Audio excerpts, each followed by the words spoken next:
one after I do that. This is the Geneva Shore Report coming to you from the Riviera Pier Complex in downtown Lake Geneva, or just adjacent to it on the east side. As I pan over here to take a look at the lake and let you know how things are going on the lake this morning. And of course down into the Purity, it's very clear. Maybe not as clear as a couple days ago. I don't know what causes the difference, but it's a little bit murky. We'll give you the water temperature too in a minute, which we've discovered. And of course the flags are blowing a little more than they were for the weather.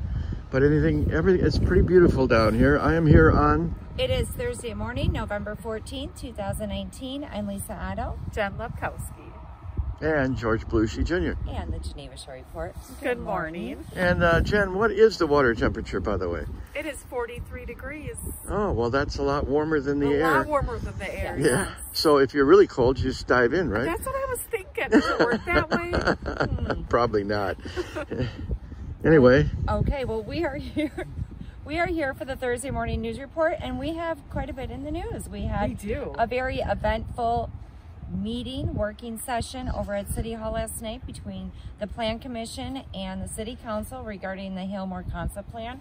And Vanderwall did a presentation of the 3 different options possible for the property, and then discussion began between the public. Well, the public had comments, lots of them. There was a full room. 56 people were there, and 6 members of the media. So it's not like the old days. Right. And so these people are being closely monitored on what they're doing. What happened?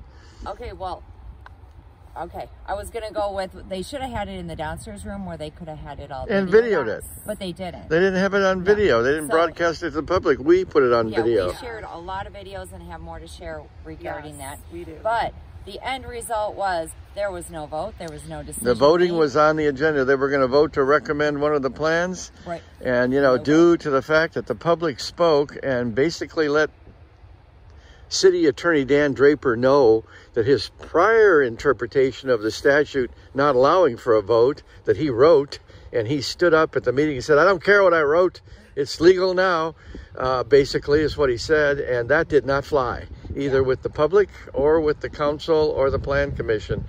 So in spite of the fact that it was the last thing on the agenda that they were going to vote to recommend, which would have committed them, not officially, but unofficially, lawsuit-wise, to following some sort of development, they chose to ignore it and not vote at all. Yes. Well, now there's talk of them purchasing. I know. And for the first time, really, they're starting to talk about the city purchasing that tract of land and then doing something with it. Either in participation with donors and the public, volunteers or whatever. It just seems to begin to make great sense. Yes, it does. If they can pry it loose from Whitewater Holdings, that is. Yeah. Well, yes, they have to approach White River Holdings regarding that. They have to get they have to get an ordinance in place. Yep. I mean, it'll take a little work. They could also go into partnership with the public like they did in Green Bay and sell shares. I'd like a share. Excuse me, I own this. Well, part of it. That's my little slice right over there where the bushes are. Well, and I think that sounds fabulous. Yes, I could stand here all day long. The Village of Williams Bay did the same thing with the Kishwaukee Nature Preserve. They purchased it, and then it's being taken care of by donors and volunteers. It costs them nothing.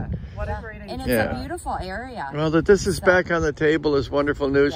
That, you know, those 56 people showing up and the media being there and videoing everything changed everything. They could not just act. And lots of times there are certain members of the leadership in the city that are trying to drive stuff like this through for reasons we don't know.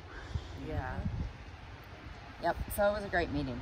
Yeah. It was. Very worth the time it took. Because it was a little late, but very much worth it. And then some great speakers, Dick Melman, Speedo, there were Judge Sibbing spoke. Yep. Yes, he was. Yep. He set the stage. He sure did. Everybody thought the chief of police was going to speak, but he actually went to the podium to change the batteries. Yeah, I know. That was great. He was laughing and embarrassed. Well, everybody's going, what is the chief in uniform going to say?